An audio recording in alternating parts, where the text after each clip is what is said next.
Okay, ಇನ್ನು silicon ಸಿಟಿಯಲ್ಲೂ ಸಹ ಬರ ಪರಿಸ್ಥಿತಿ ಮುಂದುವರಿಯುವಂಥ ಎಲ್ಲ ಲಕ್ಷಣಗಳು ಕಾಣಿಸ್ತಾ ಇದೆ. ತಜ್ಞರು ಎಚ್ಚರಿಕೆಯ ಕರೆಗಂಟೆಯನ್ನು ಬಾರಿಸಿದ್ದಾರೆ. ಸಿಲಿಕಾನ್ ಸಿಟಿಯಲ್ಲಿ ಬರ ಪರಿಸ್ಥಿತಿ, ತಜ್ಞರು ಅಲರ್ಟ್ ಆಗಿರುವಂತ ಎಲ್ರಿಗೂ ಸೂಚಿಸಿದ್ದಾರೆ. ಮುಂಗಾರು ಜೊತೆಗೆ ಹಿಂಗಾರು ಸಹ ಈ ಸಲ ಕೈ ಕೊಡುತ್ತೆ. ಮುಂಗಾರಿನ ಜೊತೆಗೆ ಹಿಂಗಾರು ಸಹ ಈ ಸಲ ಕೈ ಕೊಡುತ್ತೆ. ಇದು ನಾವು ಗಮನದಲ್ಲಿ ಇಟ್ಕೊಳ್ಬೇಕಾಗಿರ್ತಕ್ಕಂಥ ಬಹಳ ಪ್ರಮುಖ ಅಂಶ. ಭವಿಷ್ಯದಲ್ಲಿ ನೀರಿಗೋಸ್ಕರ ಹಾಹಾಕಾರ ಶುರುವಾಗುತ್ತೆ. ಬರಗಾಲದ ಛಾಯೆ ರೈತರಿಗೆ ಸಂಕಟ ತರುತ್ತೆ. ಸರ್ಕಾರ ಲಾಬಿ ಹಾಗೂ ಲಾಭವನ್ನ ಬಿಡಬೇಕು. PNS ವಿಸ್ತಾರ ನ್ಯೂಸ್ಗೆ ಭೂವಿಜ್ಞಾನಿ ಡಾಕ್ಟರ್ ಪ್ರಕಾಶ್ ಅವರು ಪ್ರತಿಕ್ರಿಯೆಯನ್ನು ಕೊಟ್ಟಿದ್ದಾರೆ. PNS ವಿಸ್ತಾರ ನ್ಯೂಸ್ನಲ್ಲಿ ಎಕ್ಸ್ಕ್ಲೂಸಿವ್ ಆಗಿ ಅವರು ಮಾತನಾಡಿದ್ದಾರೆ. ಇನ್ನು ಈ ಬಗ್ಗೆ ನಮ್ಮ ಪ್ರತಿನಿಧಿ ಪ್ರಕಾಶ್ ಅವರ ಜೊತೆಗೆ ಚಿಚ್ಚಾಟ ನಡೆಸಿದ್ದಾರೆ, ನೋಡೋಣ.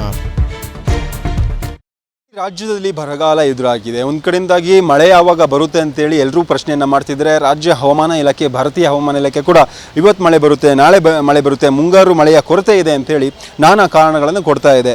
ವರುಣದೇವ ಕರ್ನಾಟಕ ರಾಜ್ಯದ ಮೇಲೆ ಮುನಿಸ್ಕೊಂಡಿದ್ದಾನ, ಯಾವಾಗ ಮಳೆ ಆಗುತ್ತೆ, ಜೊತೆಗೆ ಈ ಬರಗಾಲಕ್ಕೆ ಕಾರಣ ಏನು ಅನ್ನೋದ್ರ ಬಗ್ಗೆ ನಮ್ಮ ಜೊತೆ ಮಾತಾಡೋಕ್ಕೆ ಭೂ ಹವಾಮಾನ ತಜ್ಞರಾದಂತಹ ಪ್ರಕಾಶ್ ಅವರು ಇದ್ದಾರೆ. ಬನ್ನಿ ಮಾತಾಡ್ಸೋಣ. ಸರ್ ನಮಸ್ತೆ. ನಮಸ್ಕಾರ ಸರ್, ಈಗ ರಾಜ್ಯದಲ್ಲಿ ಬರಗಾಲ ಬಂದಿರುವಂಥದ್ದು ಸುಮಾರು 60% ಮುಂಗಾರು ಮಳೆಯ ಕೊರತೆ ಎದುರಾಗಿದೆ.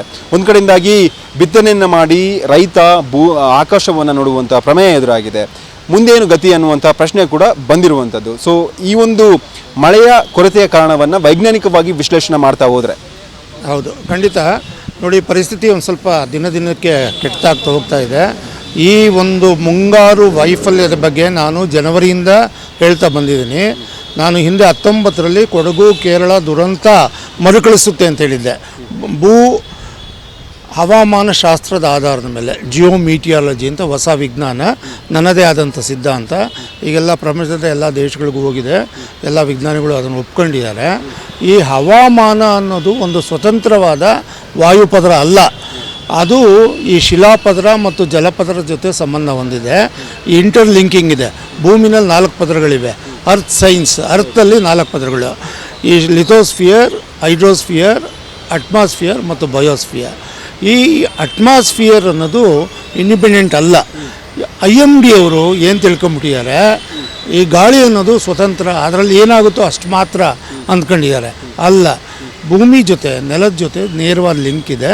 ಅದು ಯಾವ ರೀತಿ ಅಂದರೆ, ಪ್ರಪಂಚದ ನಾನಾ ಭಾಗಗಳಲ್ಲಿ ಕೆಲವು ನಿರ್ದಿಷ್ಟ ಪ್ರದೇಶಗಳಲ್ಲಿ ನೆಲದ ಮೇಲೆ 100 ಜ್ವಾಲಾಮುಖಿಗಳಿದ್ದರೆ, ಸಕ್ರಿಯ ಜ್ವಾಲಾಮುಖಿಗಳಿದ್ದರೆ, ನೀರಿನ ಒಳಗಡೆ, ಸಮುದ್ರದ ಒಳಗಡೆ 1000 ಸಕ್ರಿಯ ಭೀಕರ ಭಯಂಕರ ಜ್ವಾಲಾಮುಖಿಗಳಿವೆ. ಅವುಗಳ ಬಗ್ಗೆ ಮಾಹಿತಿ ಬರಲ್ಲ ನಮಗೆ, ಯಾಕೆಂದರೆ ನೀರೊಳಗಡೆ ಇವೆ. ಆದರೆ ಕೆಲವು ಇಂಡೈರೆಕ್ಟ್ ಡೇಟಾ ಬರುತ್ತೆ, ಅದನ್ನು ಆಧಾರವಾಗಿ ಇಟ್ಕೊಂಡು ನಾನು ಅಧ್ಯಯನ ಮಾಡ್ತಾ ಇದ್ದೀನಿ. ಆ ನೀರಿನೊಳಗಡೆ ಏನು ಜ್ವಾಲಾಮುಖಿಗಳು ಸಕ್ರಿಯವಾದಾಗ ಅದರ ನೇರ ಪರಿಣಾಮ ವಾಯುಪದರದ ಮೇಲಾಗುತ್ತೆ. ಅದು ಎಲ್ಲೋ ಆಗಿರ್ಬೋದು, ಪ್ಯಾಸಿಫಿಕ್ನಲ್ಲಾಗಿರ್ಬೋದು, ಬಟ್ ಅದರ ಪರಿಣಾಮ ಆಫ್ರಿಕಾದ ಮೇಲೋ ಇಂಡಿಯಾದ ಮೇಲೋ ಆಗಿರುತ್ತೆ. ಸೊ ಈ ರೀತಿ ಭೂಮಿನಲ್ಲಿ ಈ ಪದರಗಳು ಕಂಟಿನ್ಯೂಯಸ್ ಆಗಿವೆ. ವಾಯುಪದರ ನಮ್ಮ ದೇಶಕ್ಕೆ ಮಾತ್ರ ಸೀಮಿತವಾಗಿಲ್ಲ, ಇಡೀ ಭೂಮಿಯ ವಾಯುಪದರ ಒಂದೇ. ವಾಯುಪದರದಲ್ಲಿ ಯಾವ LOCಗಳಿಲ್ಲ, ಯಾವ ಚೆಕ್ ಪೋಸ್ಟ್ಗಳಿಲ್ಲ. ಹಾಗಾಗಿ ಮಳೆಯ ಮಾರುತಗಳು, ಮೋಡಗಳು ಒಂದು ಪ್ರದೇಶದಿಂದ, ಒಂದು ಖಂಡದಿಂದ ಇನ್ನೊಂದು ಖಂಡಕ್ಕೆ ಹೋಗ್ತಾ ಇರ್ತವೆ. ಒಂದು ಖಂಡದಲ್ಲಿ ಏನಾದರೂ ಘಟನೆ ನಡೆದರೆ, ಜ್ವಾಲಾಮುಖಿಗಳು ನಡೆದರೆ, ಅದರ ಪರಿಣಾಮ ಇನ್ನೊಂದು ಖಂಡದ ಮೇಲಾಗಿರುತ್ತೆ. ಇದು ವಾಸ್ತವ. ನಾನು ಇದನ್ನು 2018ರಿಂದ ಅಧ್ಯಯನ ಮಾಡ್ತಾ ಇದ್ದೀನಿ. ಪ್ರತಿ ವರ್ಷ ನಿಖರವಾಗಿ ಒಂದು ಮುನ್ಸೂಚನೆ ಕೊಡ್ತಾ ಬರ್ತಾ ಇದ್ದೀನಿ. 19ರಲ್ಲಿ ಮುನ್ಸೂಚನೆ ಕೊಟ್ಟಿದ್ದೆ, ಮರುಕಳಿಸುತ್ತೆ ಅಂತ. ಅದೇ ರೀತಿ ಆಯಿತು. ನಾನು ಹೇಳಿದಾಗ ಪ್ರಥಮ ಬಾರಿ ಇಡೀ ಇಂಡಿಯಾದಲ್ಲಿ ಅಥವಾ ಇಡೀ ವರ್ಲ್ಡಲ್ಲಿ ಆ ರೀತಿಯ ಒಂದು ಪ್ರೊಡಿಕ್ಷನ್ ಕೊಟ್ಟಿದ್ದ. ಯಾರೂ ನಂಬಿರಲಿಲ್ಲ.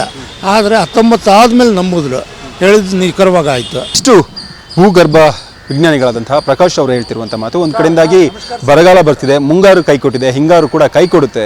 ನಾವು ಮಾಡುವಂಥ ಪ್ರೆಡಿಕ್ಷನ್ ನಮ್ಮ ಜೀವನದ ಮೇಲೆ ಪರಿಣಾಮ ಬೀಳುತ್ತೆ. ಸರ್ಕಾರ ಎಚ್ಚೆತ್ತುಕೋಬೇಕು, ನಾಯಕರು ಕೂಡ ಬುದ್ಧಿವಂತರಾಗಬೇಕು, ಜನರು ಕೂಡ ಸಾಮಾಜಿಕ ಜವಾಬ್ದಾರಿನ ಅರಿತು ಬೆಂಗಳೂರನ್ನು ಜೊತೆಗೆ ರಾಜ್ಯವನ್ನು ಉಳಿಸಬೇಕು ಅನ್ನುವಂಥ ಸುದೀರ್ಘವಾದಂತಹ ಮಾತನ್ನು ಭೂವಿಜ್ಞಾನಿಗಳು ಹೇಳ್ತಿರುವಂಥದ್ದು. ಕ್ಯಾಂಪಸ್ನ ಹರಿ ಜೊತೆ ನಾನು ಅಥರ್ವ ರಂಜನ್, PNS ವಿಸ್ತಾರ ನ್ಯೂಸ್, ಬೆಂಗಳೂರು. ಇವಿಷ್ಟು ಹೊತ್ತಿನ ನ್ಯೂಸ್ ಅಪ್ಡೇಟ್ಸ್. ನೋಡ್ತಾ ಇರಿ PNS ವಿಸ್ತಾರ ನ್ಯೂಸ್. ಇದು ನೇರ, ನಿಖರ, ಜನಪರ.